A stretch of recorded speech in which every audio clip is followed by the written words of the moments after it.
Coming up on today's Airborne, a new aerial feature is ready for Oshkosh, and it's on film. A civilian 747-400 goes down in Afghanistan with the loss of 7 crew. And it's time to upgrade Forflight Mobile. I'm Ashley Hale. Welcome to Airborne on Aero-TV. As we were wrapping up today's episode of Airborne, our newsroom got a late-breaking story. Jim Campbell is here to report. Thanks, Ashley. Hi, folks. Sorry to break into the normal workflow of Airborne, but we wanted to bring you up to date on something that's been boiling up over the last few days. We've been looking into it, frankly, because we didn't believe the city of Santa Monica could possibly be this stupid, but unfortunately, our worst fears were confirmed, and yeah, they are this dumb. Make an exceedingly long story short, after a multi-year battle in which the city and some of its denizens have been fighting against the existence of the airport, principally because, well, there was an airport there and people built around it, so everything should change to accommodate them. Well, to make a long story short, there's a 250% landing fee increase, quite draconian, with a lessening of the exclusions that used to occur where airport businesses already paying for the use of the airport, like flight schools and the like, will now have to pay for every landing irrespective of the activity. What this means is that the lightest Cessna now pays $10.96 a pop. 5 landings per flight lesson, and all of a sudden you've got yourself a $55 bill on top of the already extreme costs of flying in Southern California. No question that it's a real problem, but it is the latest result in a multi-year long struggle between the survival of an airport in an area that supposedly wants business, supposedly wants activity, supposedly wants a focal point for people to get to Santa Monica and utilize Santa Monica, and the fact that they don't like airplane noise. Mind you, the lawnmowers are fine, the drag racers are fine, and all the other kinds of noise that are so omnipresent in Southern California don't get nearly the attention that airplane noise gets, but, well, that's the way things are. We're going to be looking at the situation. The associations are up in arms. A lot of people are already talking about it.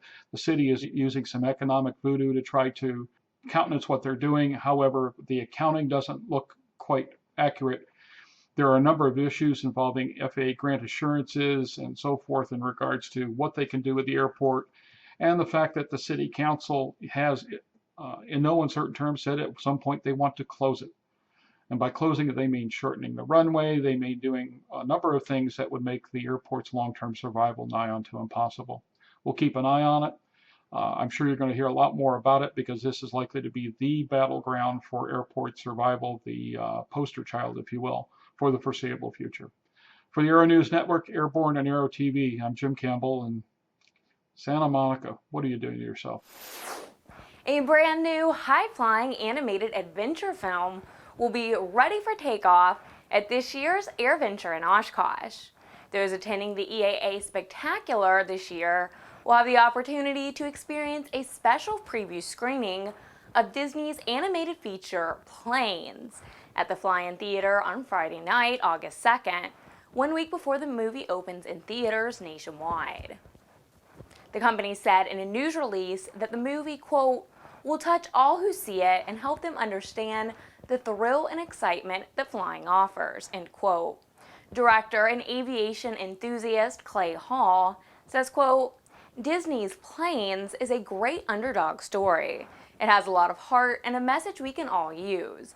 If we can believe in ourselves, step out of our comfort zone, and get past whatever fear that's holding us back, we'd be surprised with the results, end quote. Jack Pelton, EAA's chairman of the board, says AirVenture is a wonderful family event, and we are absolutely thrilled to be part of the ultimate family experience with this special screening of Disney's Planes. Prior to the movie, Hall will be present at the screening to talk about the making of Planes, sharing behind-the-scenes stories and secrets. The Fly-In Theater is EAA's version of a drive-in theater, an outdoor facility with a 5-story high screen and full sound system that presents aviation and other action movies for AirVenture attendees. The special preview screening is included with regular EAA AirVenture admission on August 2nd. A Boeing 747-400 belonging to National Air Cargo went down Monday afternoon at Bagram Air Field in Afghanistan. The plane reportedly had 7 crew members and 5 military vehicles on board. The airplane went down at about 15:30 local time and caught fire at the end of the runway inside the airfield perimeter. Witnesses said that the plane had just lifted off when it abruptly pitched up and appeared to stall at about 1,200 feet above the ground. Unofficial reports suggest that one of the vehicles, an MRAP, mine-resistant ambush-protected truck, weighing over 12,000 pounds, broke loose on rotation. The crew, including 1 LCA, 2 captains, 1 FO, and 4 loadmasters, all were lost. It is the second aircraft accident in 4 days, with casualties in Afghanistan. The Department of Defense has confirmed 4 crew members on board an MC-12 were killed April 27th when their aircraft went down in the Zambul province in southern Afghanistan. The recent WingX Pro 6.9.2 update added a new feature that now allows users to select and overlay additional weather items on the moving map, expanding on the options of fuel prices and METAR circles. In the past, users would select weather overlay items from the options list at the bottom of the screen, but the latest release adds a new button in the upper right of the screen with additional options. According to a blog post from Sporty's Pilot Shop, initially this gray button will be labeled Flight Rules, and tapping it will reveal a list of weather and fuel overlay options. These include airport flight rules, surface wind, visibility, ceiling, sky coverage, temperature, temperature dew point spread, density altitude, 100 low lead fuel prices, and Jet A fuel prices. You can only select one at a time, but these allow users to get a big picture of view of various weather elements based on the METARs reported for airports across the country. The functions of the view and option buttons still remain the same. The 4th major update of the year, a ForeFlight Mobile, is now available for download from the App Store. The release of version 5.1 brings 3 new features. A new traffic map layer that displays ADS-B traffic from both the Stratus 1 and Stratus 2 portable ADS-B in receivers. An enhancement to plate viewing that enables swiping between procedures using a 3-finger swipe gesture. And a new setting on Maps View, which enables display of an on-ship track vector, or rail, which shows where your aircraft is heading. This release of ForeFlight Mobile includes a firmware update for Stratus 1 owners. That update will enable traffic display for the original Stratus.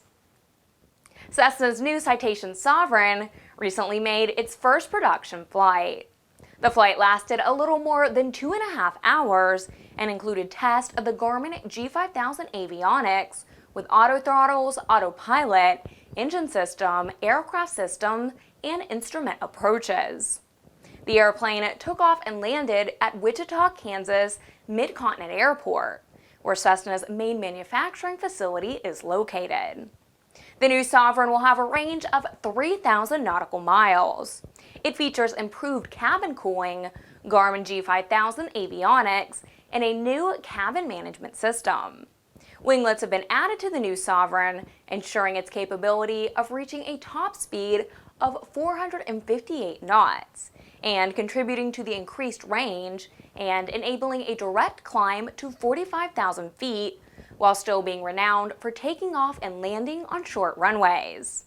Matt Freund, Cessna production flight test pilot, said, quote, "The new Sovereign makes a great airplane even better and continues to show the confidence and reliability of our Citation brand. This is a terrific milestone for the new Sovereign and Cessna," end quote. You're watching Airborne, more in a moment. Since its inception, Redbird Flight Simulations has been dedicated to developing new training technologies and processes in an ongoing effort to make aviation safer, more affordable, and more accessible. Consider Redbird's flagship flight training device, the FMX, a superior quality, full-motion, feature-rich advanced aviation training device priced with real-world flight training organizations in mind. With standard features that are anything but standard, such as wraparound visuals, a fully enclosed cockpit, quick change configurations, scenario-based training compatibility, and of course, an electric motion platform, the FMX serves up a level of realism that is simply unavailable in other training devices on the market. For more information on Redbird flight simulations, the Redbird FMX, and Redbird's entire line of flight training devices, visit www.redbirdflightsimulations.com. Welcome back. If you'd like to suggest a story for Airborne, Aero-TV, our website, or podcast, drop us an email to news-spy@aero-news.net. Well, talk about creating a bad image for all of sport aviation, much less powered paragliding. A powered paraglider pilot could face federal charges of animal harassment after a YouTube video showed him kicking an owl in flight and then bragging about it, saying, quote, "I kicked an owl's butt," end quote. The incident occurred near Salt Lake City, Utah. The video has since been removed by Del Shanzy, saying he owns copyright to the video, but not before federal officials became aware of it. David Blizzard, president of Oregon's Cascade Paragliding Association, says he thinks Shanzy is the pilot. If so, he's been in trouble with the law before. He was fined $1,000 in 2011 for paragliding from a landmark in Oregon, and was the subject of numerous complaints for antics like flying low, harassing wildlife, and annoying people on the ground. This according to Mark Forbes, treasurer for the U.S. Hang Gliding and Paragliding Association. Shanzy used to be a member of the Oregon organization, but he's been banned. Many members believe he was the catalyst for a comprehensive ban on powered paragliding on Oregon's beaches. Turboprop aircraft manufacturer ATR is pleased to announce that the newest ATR 600 series aircraft have just received their certification from the FAA. This certification for both the ATR 42-600 and the ATR 72-600 will enable the entry into service of these new aircraft in countries requiring FAA rather than EASA certification.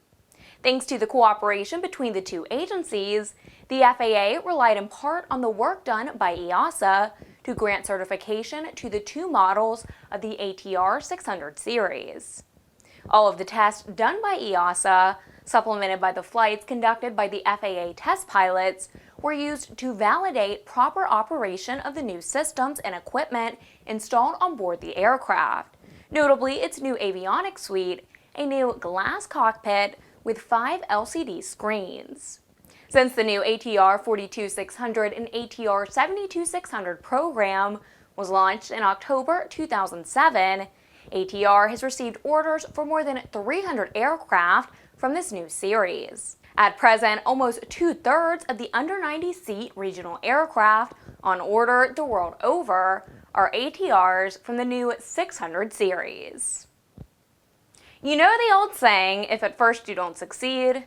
Well, University of Maryland engineering students are still doggedly working to win the $250,000 Sikorsky Prize for human-powered helicopter flight, making yet another attempt last weekend that fell just short of the 60-second flight needed to claim the prize. The Associated Press reports that the students flew the Gamera 2 human-powered helicopter for 58 seconds on Sunday. It was not reported how high the aircraft got off the floor of a sports complex in Prince George's County, Maryland. To claim the prize, the aircraft must reach an altitude of at least 10 feet in a flight that lasts at least 60 seconds. The aircraft must also stay within a 10-meter box, demonstrating controllability. Last year, the aircraft flew for 65 seconds, but fell short of the altitude benchmark, managing only 9.4 feet. A Canadian team is also actively pursuing the prize, which was created in 1980. They call it selling pie in the sky. the use of a balloon, airplane, or airship to promote a commercial product. The latest example of this, now flying the skies over the southern U.S., is the Despicablimp. Glenn Moyer has that story. Ashley, don't look now, but the Minions, those diminutive followers of supervillain Gru from the movie Despicable Me, they're on their way back, and in a big way. This 165-foot helium-filled blimp, the Despicablimp, is on a cross-country tour promoting the coming premiere of Despicable Me 2 from Illumination Entertainment and Universal Pictures. The movie opens in theaters nationwide on July 3rd. Powered by two 180-horsepower Lycoming engines, the Despicablimp has already made stops across the southern U.S. in cities like Dallas, Houston, New Orleans, Orlando, and Miami, with the next stop set for the Kentucky Derby. A typical day for pilots Alan Judd and Terry Dillard is 10 hours at the controls that might see them travel about 250 miles at the brisk pace of just 25 miles per hour, depending on the winds. They move from city to city about every 3 to 4 days. Pilot Terry Dillard tells ANN there's more to the job than just flying. We come into town and we're lit up at night. You could just see people, just flocking and gathering together, headlights coming down the road, and by the time you get ready to land, there's 200 or 300 people at the airport. So you've had a long day, 10 hours flying, and then you have a family with some kids, and I just can't go back to the hotel and call it a day. I've got to spend some time talking to people and answering questions about Despicablimp. Besides the pilots, the Despicablimp is supported by a traveling ground crew of about 10 to 12 people, and of course, its very own Minions. Future stops for the Despicablimp include visits to New York City and Boston before, just in time for the holiday weekend opening of the movie, a return trip to San Francisco and Los Angeles, California. For Airborne and Aero-TV, I'm Glenn Moyer. You can follow all of the Despicablimp's adventures and even enter a contest to win prizes, including a ride in the blimp, by logging on to www.despicablimp.com. And remember, you can get comprehensive, real-time, 24/7 coverage of the latest aviation and aerospace stories anytime at aero-news.net. And please join us again next Tuesday for another edition of Airborne. I'm Ashley Hale. Thanks for watching.